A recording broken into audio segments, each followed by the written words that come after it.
A gente vai seguir a mesma demarcação da Organização Mundial de Saúde, que é a partir de 13 até 18. Mas há uma nova discussão de que a adolescência vai agora até 24. Bom, mas hoje, no Brasil, a adolescência é de 13 a 18, né? De 19 a 24 é jovem, é juventude. Agora, há hoje uma discussão mundial de alargamento dessa adolescência para até 24 anos, mas isso ainda não é uma...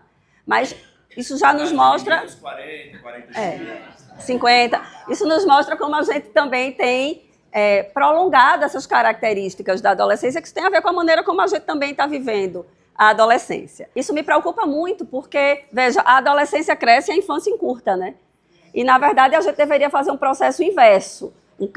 Isso tem a ver com também o prolongamento da expectativa de vida, obviamente, né? Então, quando a gente pensa uma pessoa de 60 anos contemporânea, o que é ser idoso hoje e o que era ser idoso há 40 anos, há 50 anos, né? Então, a diferença de uma pessoa de 60 anos hoje e uma pessoa de 60 anos há 50 anos é bastante diferente. A expectativa de vida cresceu, então, obviamente, daqui a pouco, essa coisa da vaga preferencial para 60 mais, isso vai mudar, não é? Porque vai alargar um pouco mais a idade, porque as pessoas 60 mais já não são mais consideradas tão idosas, tanto que agora tem uma nova, né? Então, tem o preferencial 60 mais, o preferencial 80 mais. Antes não tinha o preferencial 80 mais, tem prioridade em relação a todos os outros, inclusive aos 60 mais. E outrora não tinha, porque quase não tinha pessoas 80 mais. Hoje, pessoas 80 mais são muito mais presentes na nossa sociedade do que era há 50 anos. Então, se a expectativa de vida está aumentando, a gente vai mudar essas classificações, obviamente. Mas o que tem me preocupado é que a gente tem achatado a infância. Então, meninos e meninas de 9, 10 anos, sobretudo as meninas, muito estimuladas a uma coisa mais precoce, de roupa, né? De produtos que são muito estimuladores de puberdade, esmalte, tinta de cabelo, maquiagem, skincare, né? Então, não é possível que meninas de 8 anos façam skincare para vir para a escola, né? E as famílias têm estimulado demais, a lógica neoliberal tem também estimulado demais, porque isso significa mais consumo, mais produtos adquiridos, mais dinheiro gasto e etc. Então, a gente precisa retomar um pouco essas experiências. O que é ser criança?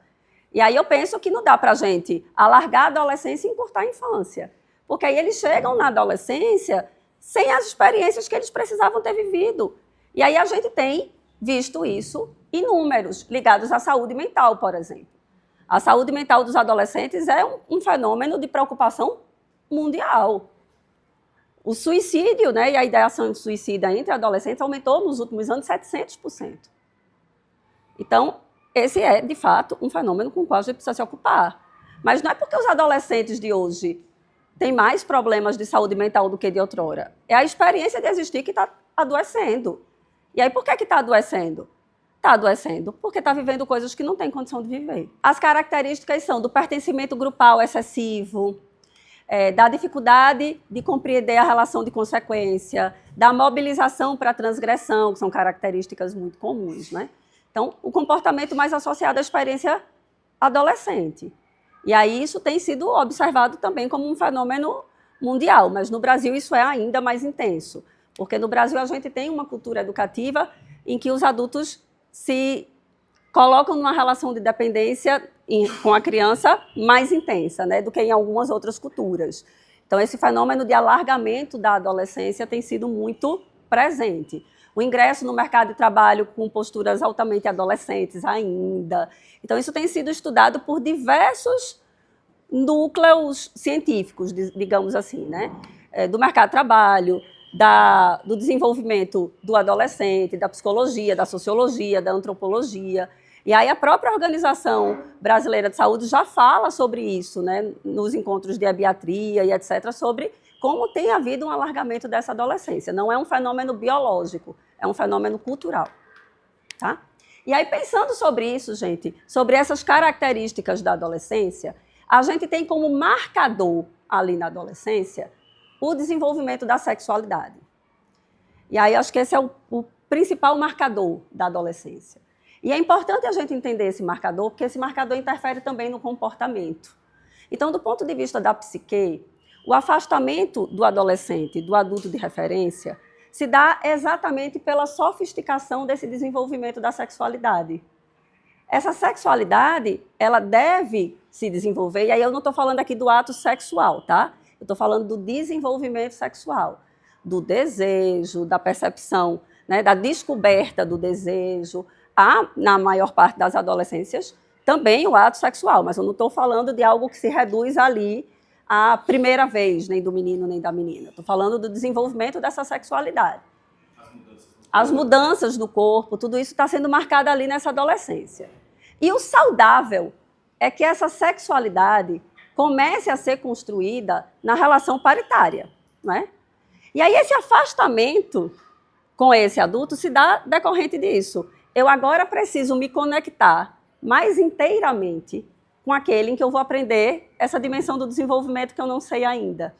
Então, isso que nos angustia desse afastamento e dessa verdadeira adoração pelos amigos é extremamente saudável, porque é com esses amigos que ele vai descobrir como é que essa sexualidade funciona, como é que se experimenta isso, não é?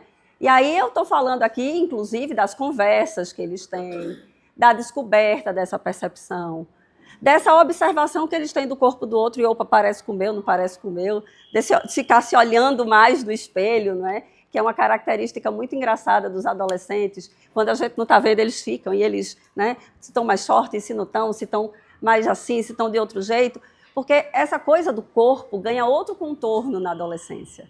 Porque é através deste corpo que eles vão experimentar essa sexualidade, que é o fenômeno mais importante dessa fase do desenvolvimento. E aí eles vão construindo duas coisas fundamentais para a nossa vida, que é o autoconceito, ou seja, quem é que eu sou? Porque o maior desafio da adolescência é responder essa pergunta. Ora, mas ele vai descobrir quem ele é sendo adolescente? É. Porque ele sabia quem ele era quando ele era uma criança. E ele não é mais. Eu não sei se isso acontece com os filhos de vocês, mas com o meu isso foi aparecendo em todas as manifestações da rotina. Enquanto eu deixava na escola e que ele ia e voltava 10 vezes para me abraçar, e agora, se eu puder, eu deixo ali fora e eu nem entro, porque não é mais tão confortável assim beijar a mãe na frente de todos. Na roupa que ele nunca escolheu e que eu sempre comprei e que ele sempre vestiu e que agora ele não gosta mais. Das cores, que agora é só cinza, preto, branco e bege, porque vermelho, laranja, amarelo não combina. E quando a gente vai nas lojas que vendem roupas de adolescente, todas elas são assim, sóbrias, porque as cores estão só nas lojas infantis. E eles vão construindo esse autoconceito observando os outros. Mas a gente diz assim, mas você não é todo mundo. Mas ele se constrói sendo todo mundo. Então, por mais que nos incomode, isso vai passar. Porque ele vai se descobrir sendo todo mundo, para depois poder se descobrir como parte do mundo. Então, isso é saudável, não é um problema com o qual a gente tem que se preocupar. E é justamente construindo quem ele é que ele vai construir autoestima. Vai gostar de si, vai se perceber com mais valor. E aí a autoestima e o autoconceito, gente, não vão ser construídos com a gente, não. Enquanto para os pequenos a gente diz assim, nossa, que lindo, e eles ficam todos engrandecidos, para os adolescentes isso não vai fazer a menor diferença. A sorte é que aqueles lindos que a gente disse lá do passado ainda estão aqui, ele nem lembra, mas estão ali construindo essa estrutura. Mas agora, eles estão mais preocupados com o que os amigos pensam sobre eles. O que a gente gosta não está assim, no campo dos principais interesses. A autoestima e o autoconceito é construído na relação paritária. E aí, do ponto de vista cognitivo, né, isso do ponto de vista biológico, social, e do ponto de vista cognitivo, eles conquistam algo que é fundamental, que é o pensamento reverso. Assim, eles conseguem agora, num pensamento formal, se deslocar de si para se conectar com o outro, né? Experimentar uma empatia já mais sofisticada, que não é autocentrada.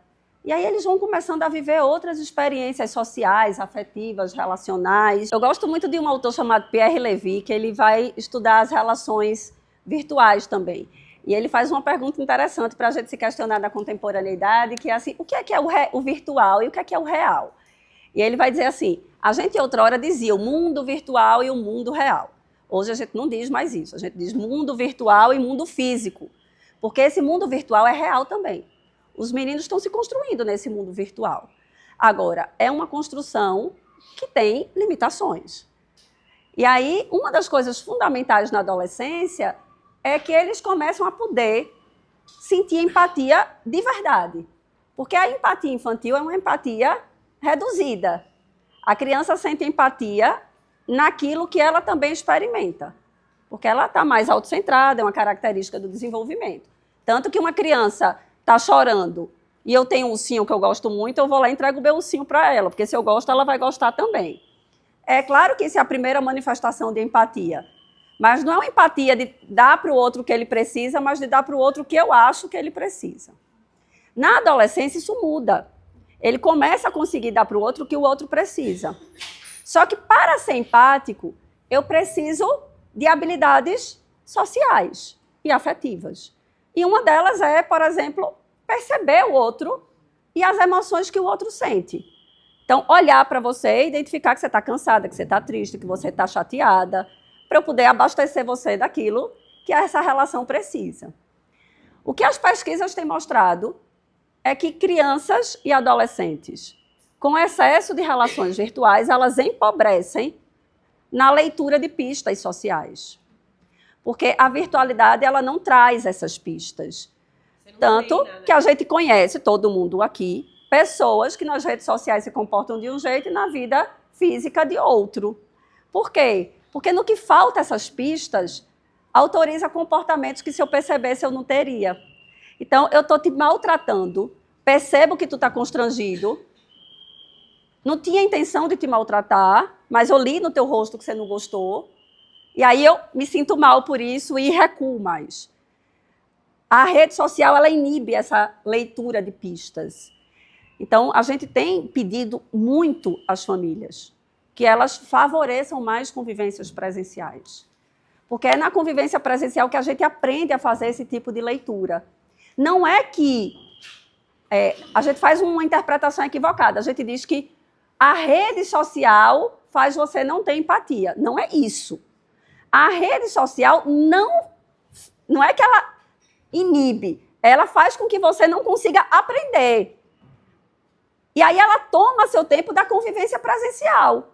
Porque enquanto outrora eles ficavam em casa e eles iam buscar os amigos para poder se entreter, se eles estão se entretendo com os amigos na virtualidade, eles estão abastecidos do que eles acham que eles precisam, aí eles buscam menos os amigos e convivem menos.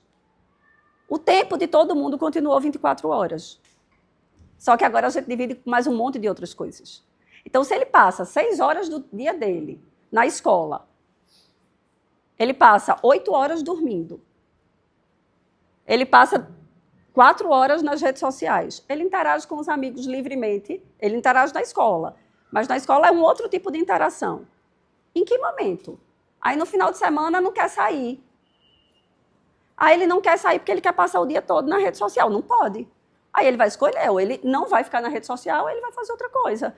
Porque se a gente também autoriza que ele fique todo esse tempo, qual é o desejo que ele vai ter de buscar os amigos? Mas ele não quer, eu não vou obrigar que ele vá buscar os amigos, mas eu vou limitar o tempo de tela. Porque se ele estiver na tela, ele se sente abastecido.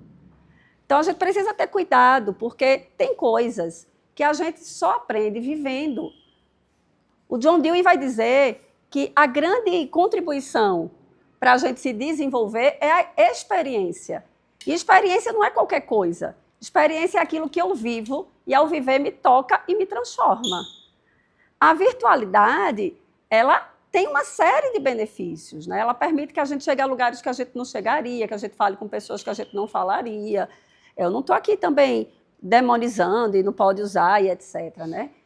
Mas a gente precisa ter um olhar para o que a presencialidade nos abastece e abastece, sobretudo, os adolescentes. Então, não dá para substituir a convivência presencial, as experiências que dela decorrem. É óbvio que a gente vai precisar fazer pactos coletivos, socialmente falando. É óbvio que a gente vai precisar fazer acordos. Mas se ninguém começa esse discurso de que está... E aí, em outrora, sabe aquela fala que a gente dizia, mas você não é todo mundo? A gente vai precisar começar a resgatar. E aí você vai interagir com quem? Você vai buscar que outras pessoas? Você vai fazer que outros amigos? Ou você vai se divertir de que outros jeitos? Porque o que tem acontecido nas adolescências, gente, é um empobrecimento de perspectiva absoluto. Eles não sabem o que fazer se não for mediado pela tecnologia. Daqui a pouco a gente vai precisar explicar para um adolescente como é que se folheia um livro, porque eles estão desaprendendo habilidades fundamentais que não são abastecidas nesse mundo tecnológico. Então, a gente tem um contexto muito desafiador que tem contribuído, inclusive, para esse estendimento da adolescência, que é adolescentes hiperformados do ponto de vista da informação, do vocabulário, do acesso ao conhecimento, e adolescentes extremamente imaturos do ponto de vista social. Adolescentes que chegam ao 9º ano que não sabem amarrar o próprio sapato.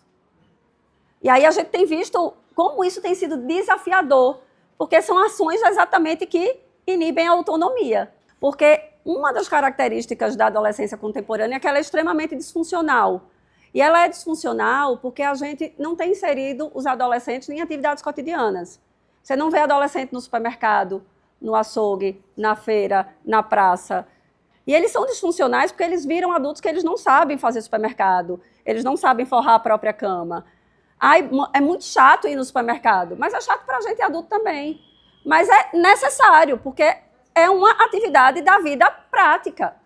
Então, inserir os adolescentes nas atividades da vida prática, gente, é necessário. Ah, mas aí eu vou ter que aguentar o carão.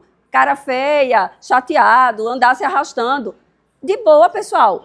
Aguenta o carão, sustenta o carão, mas ele vai e ele vai aprender. Ele vai aprender que fazer compra cansa, que fazer compra precisa escolher o produto, que fazer compra precisa olhar o preço que as coisas estão. Isso é uma coisa fundamental para a sobrevivência. Façam esse exercício. Olhem quantos adolescentes vocês encontram no supermercado. Vocês não encontram.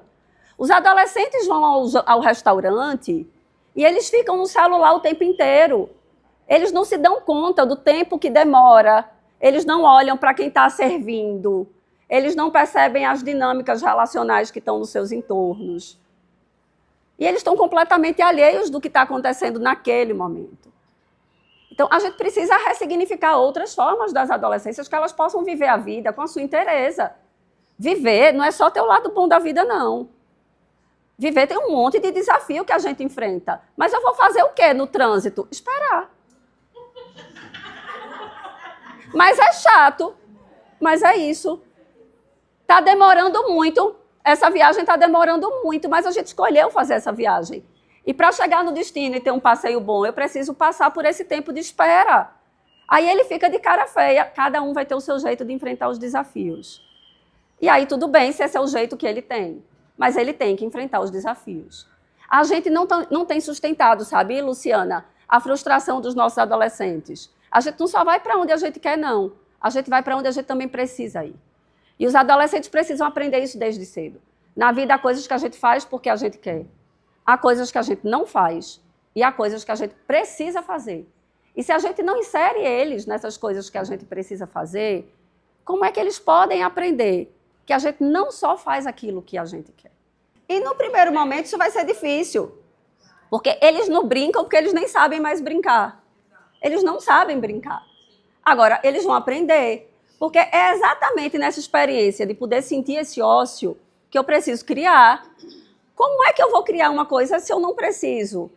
Então, eles vão aprender. Ah, mas eu não tenho intimidade com ela, mas eu vou conversar sobre trivialidades até chegar na intimidade. É assim que a gente constrói. Ninguém começa já com tudo construído. E os nossos adolescentes não têm aprendido a construir.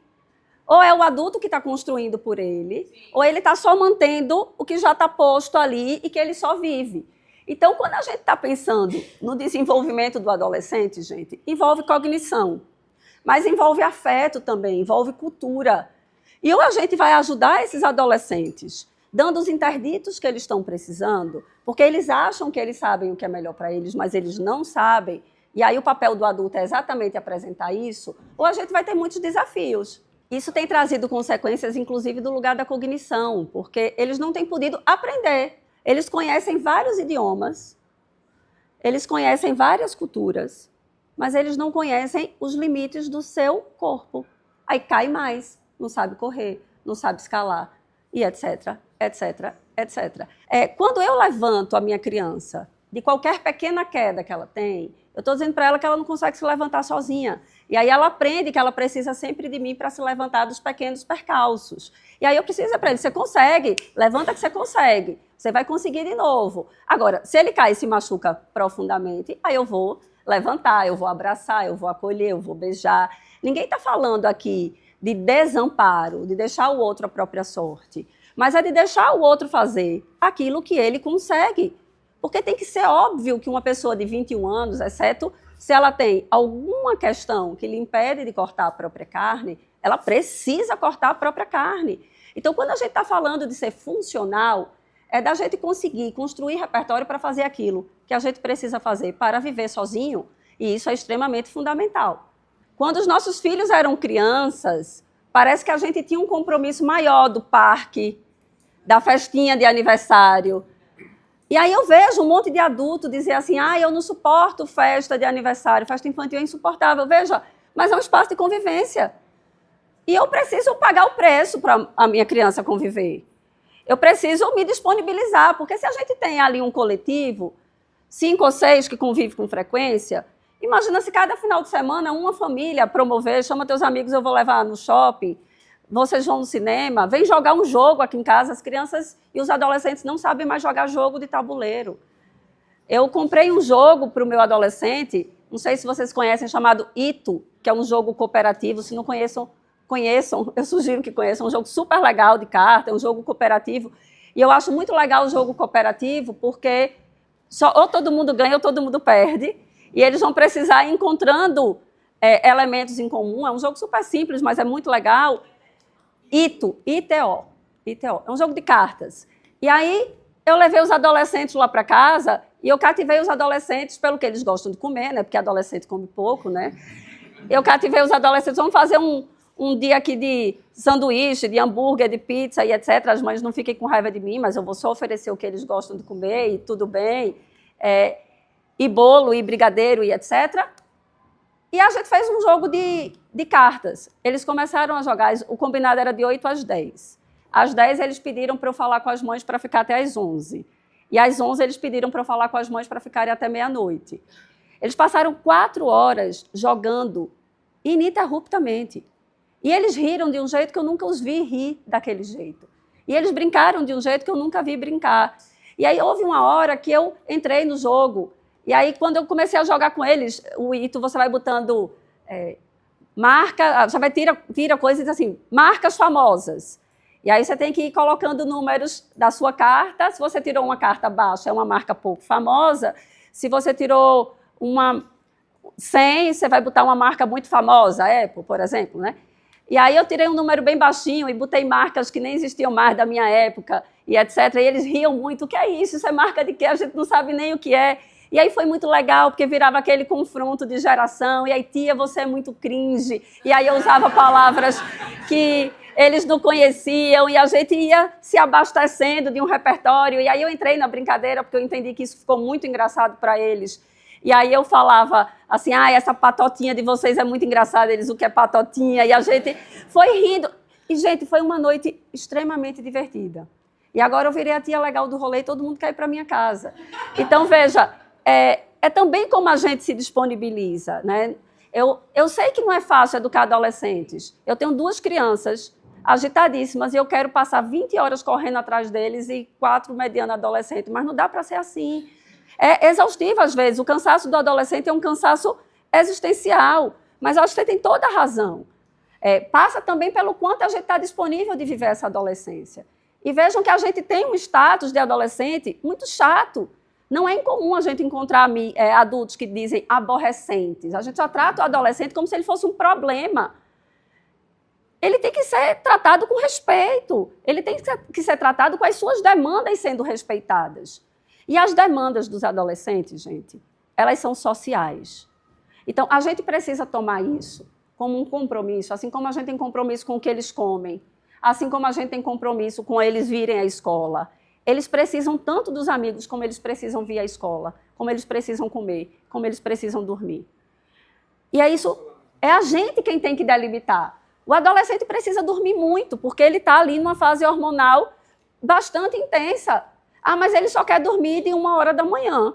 Uma coisa é ele querer, outra coisa é ele poder. Aí vem o adulto como contorno e diz assim, você não pode dormir de 1h da manhã.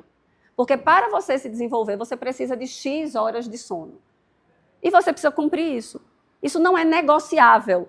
A gente tem que negociar com o adolescente o que é possível.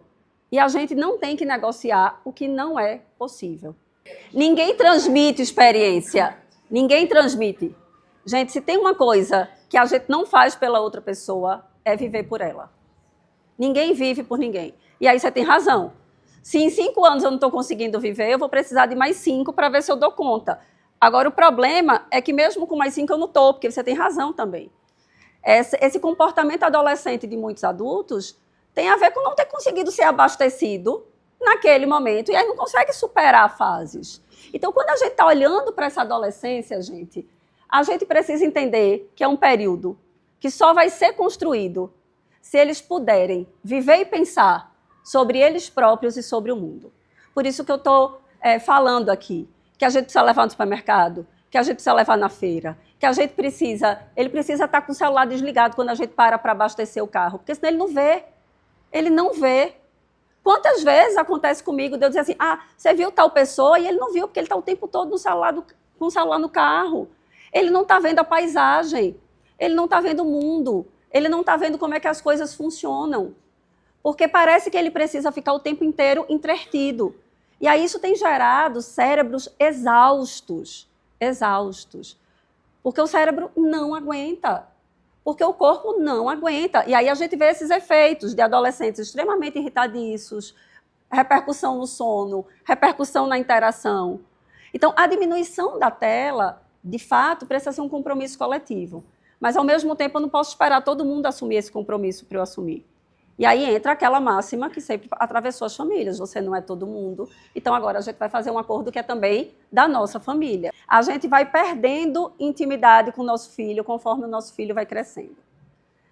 Se eu pedir para vocês pensarem em uma música que vocês cantavam para ele quando ele era criança, todo mundo vai vir alguma na cabeça. Bom dia, o sol nasceu lá na fazendinha e etc. Mas se eu pedir para vocês cantarem uma música que o adolescente de vocês gosta, talvez vocês não saibam. Não dá para reproduzir e chorar. E talvez ele também não saiba músicas que vocês gostam. Então você está dando só uma opção entre tantas. Eu estou vindo para o carro e eu vou ouvir músicas que ele gosta, e aí eu vou ter que sustentar, pessoal, porque não dá para ficar tratando tudo do adolescente como porcaria. Não acredito que você gosta disso. Que música horrível, não dá para ouvir, não suporto, porque aí ele não vai ter interesse de se apresentar para vocês. É preciso sustentar ali o que ele gosta. Se for muito inadequado, depois eu reflito, mas não precisa pagar o politicamente correto o tempo todo, né? E ele também vai descobrir o que eu gosto. E quantas vezes eles passam a gostar de outras coisas que a gente gostava também, né? Essa é uma coisa, você está dando uma alternativa para as famílias de interação e de construção de intimidade. Precisa saber o que o outro gosta. E a outra coisa que você está trazendo a adolescência é um momento de pertencimento. E, por vezes, nem todo mundo consegue pertencer. O que eu diria é, todo mundo tem algum grupo onde eu posso caber. O que a gente tem percebido é que há algumas pessoas que, nessa fase da adolescência, por algum motivo, muitas vezes porque esses grupos são mais populares, desejam pertencer a alguns grupos com os quais não têm nenhuma afinidade. E não conseguem olhar para as outras opções de convivência com as quais teria afinidade. Então, isso tem a ver, inclusive, com percepção do que é que eu gosto, do que é que o outro gosta, quem é que pode me abastecer disso. Porque os vínculos, eles começam, diferentemente das crianças, né? Existe um autor chamado Robert Selma que ele estuda só como é que se constrói e mantém a amizade. E nesse processo ele diz que na primeira infância a amizade é do brincar junto. É meu amigo quem brinca do que eu brinco, né? Tanto que criança pequena, quem tem, sabe que cada dia chega em casa e tem um melhor amigo diferente, é o que brincou naquele dia. Depois isso muda, mas é uma amizade muito unidimensional. Eu brinco com quem faz aquilo que eu gosto, né? E na adolescência, não. Na adolescência eu me relaciono com alguém com quem eu quero me construir. Acontece que, gente, não dá para a gente pertencer a todos os grupos. E a gente precisa descobrir isso. Não dá porque a gente não vai ser aceito, mas não dá porque a gente também não vai ser feliz. Eu imagino várias características de pessoas que eu não seria feliz sendo amiga. Não significa que eu não posso conviver, que eu não posso trabalhar, que eu não posso interagir, que eu não posso conversar, mas eu estou falando da intimidade. Para que alguém seja meu amigo, eu tenho que ter afinidades com essa pessoa. E às vezes a gente tem observado entre adolescentes a dificuldade de encontrar isso.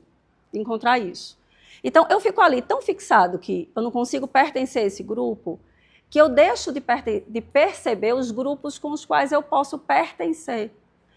E muitos adolescentes, como própria estratégia de defesa do ego, começam a internalizar que está tudo bem, eu não estou interessado em conviver com ninguém, nem estou aí, assim. Eu não estou convivendo porque eu não quero. Isso é o que está no consciente dele, mas ele quer. Ele quer e ele precisa. Então, a gente precisa ajudar esse adolescente que nem sempre não está, porque o outro não quer. Às vezes a gente enxerga sempre como uma exclusão. Às vezes é como uma coisa que não deu liga, não percebeu, não pertenceu. E aí ajudar os nossos adolescentes a encontrar esses grupos de afinidade. E aí eu diria que para isso a escola pode ajudar muito. Por quê? Porque a escola é o lugar da convivência com a diferença. E a gente tem percebido como isso tem sido desafiador para a escola. Porque eu vou pedir só para vocês imaginarem agora, quando vocês eram adolescentes. Tenta lembrar do teu tempo de escola, assim. Quantos grupinhos variados tinha na sala de vocês?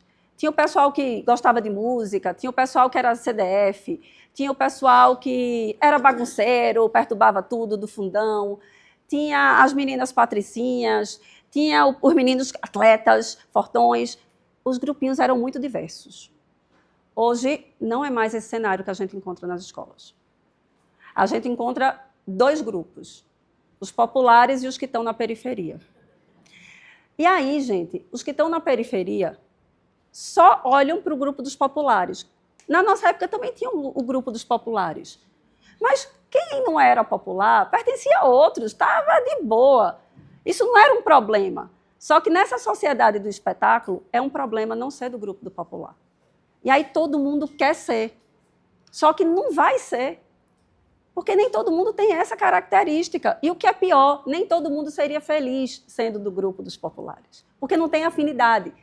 Só que como eles só enxergam a popularidade como um valor, eles estão deixando de olhar para as outras formas de existência. E aí algo que eu tenho refletido muito com as escolas com as quais eu trabalho é como a gente vai precisar ajudar os adolescentes, isso é um fenômeno da adolescência, a construir outros grupos por outras afinidades. A gente precisa romper, porque a teoria do sociograma mostra claramente isso para a gente, né? Quanto mais concentrado o poder, mais enfraquecida está a periferia. Se eu quero fortalecer a periferia, eu preciso enfraquecer esse poder para distribuí-lo mais igualmente nas relações sociais.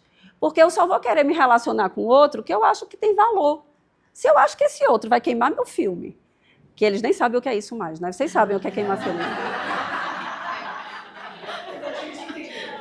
Vocês sabem o que é, né? Se eu vou me relacionar com outro que é mico, eles dizem como, Misha? Dizem tudo. Se eu vou me relacionar com outro que é estranho, eles falam estranho. Se eu não vou me relacionar com esse estranho, vai dar muito mal para mim. Só que na turma tem 5, 6, 7 estranhos que gostam das mesmas coisas, gostam, sei lá, de revista em quadrinho, gostam de figurinha, que seriam super felizes convivendo juntos, mas que nenhum quer se juntar com o outro porque olha para o outro como um problema. E aí isso vai alimentando esse poder nos poucos. Noob é quem não sabe das coisas, né? Então, Ele já está passando. é porque a gente aprendeu, já tem que desaprender. Está farmando a... Então, pessoal, só para eu avançar um pouquinho, isso é algo que a gente tem que estar atento com o nosso filho. E aí eles muitas vezes chegam em casa e dizem assim, ninguém quer ficar comigo, ninguém quer ficar contigo, ou quem tu queres ficar, não quer ficar contigo. E algo que eu tenho perguntado muito é, por que você quer pertencer a esse grupo? Qual é a afinidade que você tem com esse grupo? E quase sempre quando eu pergunto isso para um adolescente, ele não sabe. Você gosta de coisas que ele gosta? Então, tem uma proposta que quase sempre, quando isso acontece nas turmas, eu gosto de realizar, que é uma dinâmica que a gente chama Eu no Mundo. Aí ele, sabe quando a gente era criança, a gente brincava de stop, nome, lugar, objeto? É mais ou menos parecido, só que ele vai falar coisas sobre ele. Então, um lugar que eu sonho viajar, uma comida que eu gosto de comer, uma série que eu gosto de ver, uma música que eu gosto de ouvir, uma coisa que eu gosto de... um jogo que eu gosto de jogar. E aí depois eles vão vendo na turma quem botou coisas parecidas ou diferentes. E aí é muito legal, porque muitas vezes eles descobrem que aquele que eu fico o tempo todo com ele nem tem tanta afinidade assim comigo. E aquele que eu nunca falei na sala tem muita afinidade comigo.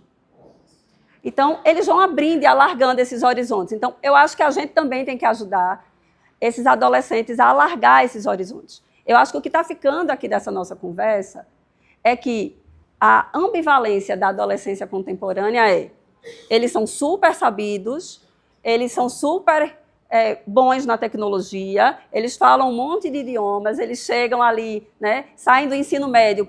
Eu não sei se vocês têm esse sentimento, mas eu tenho. Quando eu estou ajudando o meu filho do 9º ano a estudar, eu digo assim, gente, a minha escola era uma porcaria. Eu não estudava nada disso, eu não sei nada disso. O meu filho fala de política, fala de filosofia, meu filho lê textos que eu fui ler na universidade.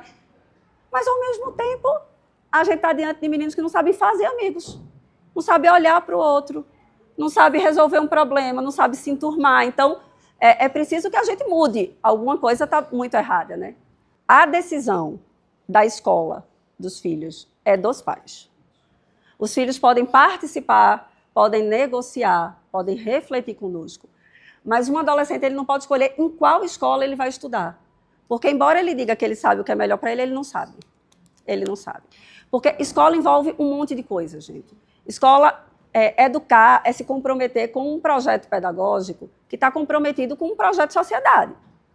Nem toda escola tem o mesmo compromisso. E ao escolher a escola do meu filho, eu preciso escolher a escola que se afina com o meu compromisso enquanto família. Ele não tem clareza disso, porque o adolescente é completamente do tempo presente. Ele vai escolher a escola porque os amigos foram, porque alguém que ele gosta estuda lá, e isso não é suficiente. Não é suficiente, porque o projeto de sociedade que a família do amigo dele tem pode não ser o meu. Então, eu acho que, primeiro, essa é uma decisão do adulto, e isso precisa estar claro para o adolescente. Né? Essa não é uma decisão que você pode tomar sozinho. Você pode tomar comigo, mas sozinho, eu fico muito preocupada quando eu escuto famílias dizerem assim, eu vou mudar de escola com o coração apertado, mas ele quis. Aí eu digo, gente, tem alguma coisa errada, porque, veja, ele quer beber, não pode beber, não pode. Mas todo adolescente bebe. Aí ele transgrediu, mas não pode. Não pode, existe uma lei que diz isso, não pode. E tem coisas que a gente vai precisar aprender. Não. Quando ele falou assim, tatuagem, né? Não pode. Nesse caso da tatuagem, pode com a autorização da família, né? E aí a gente pensa assim, como é que eu vou dar autorização sobre um corpo que não tem noção de futuro? Eu acho isso um risco enorme. Eu não daria para o meu, mas pode. Agora, eu não posso nem dar autorização para o meu filho beber. Eu não tenho essa autonomia, mas ele é o meu filho, mas eu não posso. Porque a lei está acima da minha vontade. Do mesmo jeito que eu não posso dar o meu carro para ele dirigir. Não posso, tá? Então, essa é a primeira questão. A segunda questão é, o adolescente, e quanto menos consequência ele for acostumado a assumir, ele vai buscar sempre se livrar. Isso chama lá na psicologia de recalque, né? Eu saio daquilo que me causa dor. E aí mudar de escola vai ser uma alternativa. E aí a gente pensa, ele vai para outra escola. Muitas vezes ele vai ter problema de relacionamento lá também, porque ele não aprendeu a superar aqui, ele não aprendeu a resolver os conflitos. Eu briguei com os meus amigos, eu quero mudar. Só que se eu brigar com meu colega de trabalho, eu vou mudar toda vez de trabalho. É isso que a gente tem visto na adolescência. É isso que a gente tem visto na juventude e na adolescência estendida. Um dos maiores desafios, há uns meses atrás eu participei de um congresso de ebiatria e tinha um pessoal falando sobre a dificuldade do campo de estágio. Do campo de estágio, como tem sido desafiador. Porque, assim, o meu chefe me chamou a atenção, não vou mais para o estágio. Ah, olha, eu não posso nesse horário, não. É a empresa que se adequa ao meu horário, porque eu sou muito importante. A empresa que tem que querer ficar comigo. Não eu que estou aprendendo que tenho que me adequar. E isso é fruto de como a gente tem educado essas adolescências. Né? Então, a gente precisa ter muito cuidado em relação a isso. Eu não estou dizendo que nunca, em nenhum caso, vai ser legal mudar de escola. Pode ter algum caso que seja. Agora, eu acho que se é porque ele não está conseguindo conviver, o que ele está dizendo para mim é ele tem que aprender a conviver. E mudar de escola não traz essa aprendizagem. Ótimo. E aí, então, gente, como é que a gente... Eu queria que a gente pensasse agora um pouco, né? O nosso tempo já está quase se esgotando. A vontade que dá da gente passar o dia inteiro aqui falando sobre isso, que é precioso para todos nós, né? Mas isso também faz parte da nossa existência. Temos um tempo. A gente pensar um pouco sobre isso, né? Que a gente precisa considerar esses caminhos e a única estrada que a gente pode percorrer é a estrada educativa. Educar os adolescentes. Mas aí você tem razão. A gente não tem conseguido educar os adolescentes porque a questão começa na gente também. A gente vai precisar se educar. A gente vai precisar também ter uma outra relação com o tempo. A gente vai ter uma outra relação com as urgências. A gente vai ter uma outra relação com a necessidade. A nossa geração tem sido muito desafiadora porque a gente entendeu que o autoritarismo não é o caminho para educar. Mas a gente também tem tido dificuldade de encontrar qual é o limite da autoridade. Dizer para o meu filho, por exemplo, de 14 anos, que ele não vai tatuar, não é autoritarismo. É dizer, você vai ter a vida toda para tomar essa decisão. E eu não estou aqui também dizendo se eu sou a favor, se eu sou contra a tatuagem, essa não é a questão. A questão é que ele só tem 14 anos para tomar uma decisão que vai interferir na vida dele para sempre. E aí ele vai precisar tomar essa decisão quando ele tiver condição de assumir essa consequência. Eu acho que a grande régua que a gente precisa usar para educar os nossos filhos, e eu tenho pensado um pouco sobre isso de forma mais prática, é o que é que eu posso deixar o meu adolescente? Eu falei isso para vocês no começo, assumir a consequência, e o que é que eu não posso deixar? Então, eu vou deixar ele assumir a consequência daquilo que ele tiver condição de pagar o preço. Então, ele hoje dormiu mais tarde, qual é a consequência? Amanhã vai acordar cedo para ir para a escola e vai com sono mesmo. Agora, se ele está dormindo tarde, todos os dias, ele não consegue assumir a consequência porque vai recair sobre a saúde dele. E aí, uma hora eu vou precisar chegar e dizer assim, ontem você já dormiu muito tarde. Hoje você vai dormir agora. Porque dormir não é uma opção, dormir é uma necessidade. Percebem qual é a diferença? Eu não preciso já no primeiro dia que ele foi e perdeu o horário, ficar, vai perder o horário, vai perder o horário. Eu aviso uma vez. Se ele não fez, ele vai assumir a consequência. Porque via escola um dia com sono, ele pode pagar o preço. O que ele não pode pagar o preço é de dormir todo dia às 2 horas da manhã para estar aqui às 8.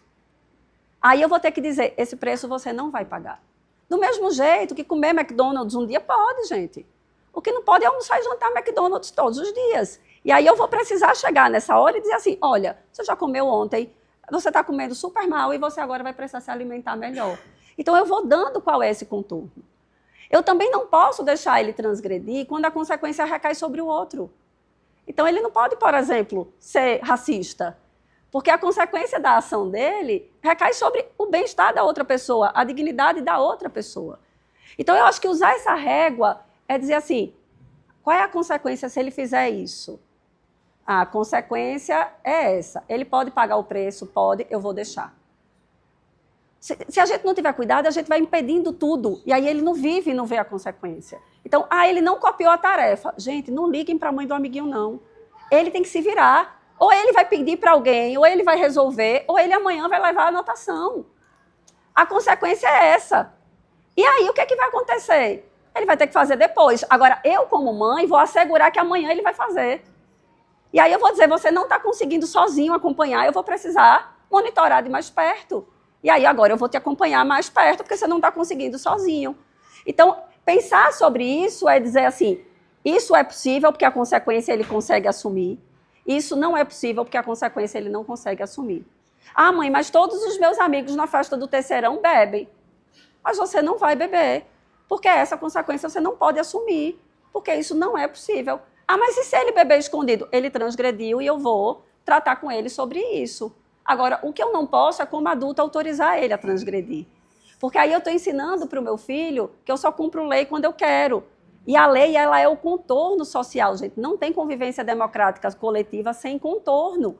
Então, pensar que o projeto educativo é o caminho, é pensar que educar é ajudar os nossos adolescentes a compreenderem a relação de causa e consequência. E aí, nessa perspectiva, a gente vai precisar, você tem toda a razão, acho que o que ficou aqui dessa conversa, é que a gente vai precisar desse engajamento coletivo. A gente vai precisar conversar sobre o que a gente conversou aqui hoje com os nossos adolescentes. Não dá só para a gente achar que eu vou dizer não e está tudo bem. Eu vou dizer não, eu vou explicar por que não. E se ele não entender, eu vou manter o não. E vou manter o carão, e vou manter a cara feia, e vou suportar que ele pode ficar com raiva de mim naquela hora. Mas a minha função é de educar. Mas eu vou falar também com Misha, eu vou conversar com a escola sobre como é que essas coisas podem ser conduzidas. Não para cobrar da escola, porque a função é dela, mas para construir parcerias com a escola. Porque vocês dividem, né, escola e família, aquilo que é mais precioso, que é a educação de jovens e de adolescentes. É reconhecer também, gente, que educar leva tempo. E às vezes a gente desiste, porque a gente falou uma vez e ele não entendeu. E ele não entendeu porque ele não conseguia entender. Educar requer que a gente repita, e que a gente repita, e que a gente repita de um jeito diferente, e que a gente refaça. Requer tempo. Às vezes a gente não vê imediatamente, mas a gente vê um tempão depois que aquilo que a gente viveu ajudou ele a construir uma relação naquele outro momento. E aí favorecer para eles experiências. Eu acho que isso é fundamental. Experiências nas quais eles possam pensar sobre o mundo e pensar sobre o jeito que eles pensam sobre o mundo. Por que é que você fez isso, né? O que é que você queria quando você fez isso? O que é que você sentiu quando você fez isso? São perguntas fundamentais para a gente fazer para o nosso filho. Né? Como é que você está se sentindo depois que isso aconteceu? E aí pensar sobre essa dimensão é extremamente estruturante para a gente conseguir... Passa para mim, Marília. Para a gente conseguir entender qual é o lugar do adulto de referência. Então, pensar que a gente precisa ser muito ativo nessa relação. Não é porque eles estão só com os pares que a gente acha que eles não precisam mais da gente. Eles é que acham, mas eles precisam.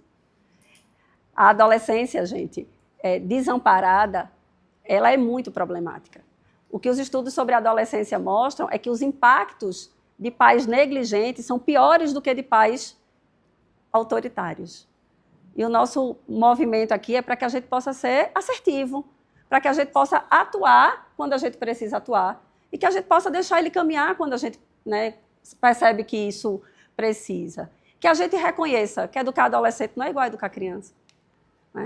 É outra dinâmica e a gente vai precisar gastar o nosso latim mesmo. A gente vai precisar explicar mesmo. Até quando parece que eles não entendem.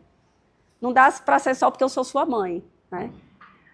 Até quando a gente vai dar uma ordem que é inquestionável e não é negociável, ela tem uma razão de ser. Ele não vai dormir porque eu quero e eu sou a mãe. Ele vai dormir porque ele precisa dormir. Você vai dormir porque o seu corpo precisa que você durma. Você tem que dormir pelo menos 8 horas por dia. E para você acordar às 6, você tem que dormir às 10. Não é porque eu sou a mãe, é porque é sobre ele, não é sobre mim, percebem? Agora, eu como mãe é que vou assegurar o que é bom para ele. Que a gente dê um limite. E limite não é só dizer não. Limite é ajudar ele a perceber o que não pode ser transposto e o que precisa ser transposto. Mas é também aprender que quando a gente supera, a gente paga o pato. A gente precisa assumir as consequências. E aí a gente vai precisar estabelecer regras, a gente vai precisar estar disponível, mas a gente vai precisar, sobretudo, dialogar. E diálogo não é a fala de vocês para eles. Tem que ouvir as adolescências, gente. Por mais chato que seja, por mais desinteressante que possa parecer, por mais provocativo que nos soe. Mas é preciso ouvi-los, ouvir o que eles têm a dizer, inclusive para que a gente possa repensar, confrontar, acolher o que for possível de acolher e viver essa adolescência de uma maneira mais tranquila, mais positiva e mais realista. Né? E aí, quando a gente passa para mim, Marília, quando a gente avança conhecendo, né, esse mundo que para nós parece tão diferente, dos emojis, das palavras. A gente também vai crescendo como adolescente, né? Só que o mundo adolescente, por vezes, parece tão desinteressante que a gente não pergunta sobre ele. E eles também não falam. E aí a gente não consegue atuar num mundo que a gente desconhece. É preciso se aproximar das culturas adolescentes. E eu não estou dizendo aqui para ninguém falar a partir de agora, né? Ai, Francisco, você é tão noob, né? Eu não preciso falar, mas eu preciso entender. Eu vou continuar falando o queima-filme. E para eles vai ser engraçado, o vocabulário é geracional. Mas eu preciso entender quando eles falam comigo e me aproximar desse universo para que a gente consiga avançar, né? Porque não dá para a gente falar de coisas sem ancorar na nossa vida. Então, se a gente quer que os nossos adolescentes nos respeitem, a gente também precisa respeitá-los. E o respeito passa pela valorização.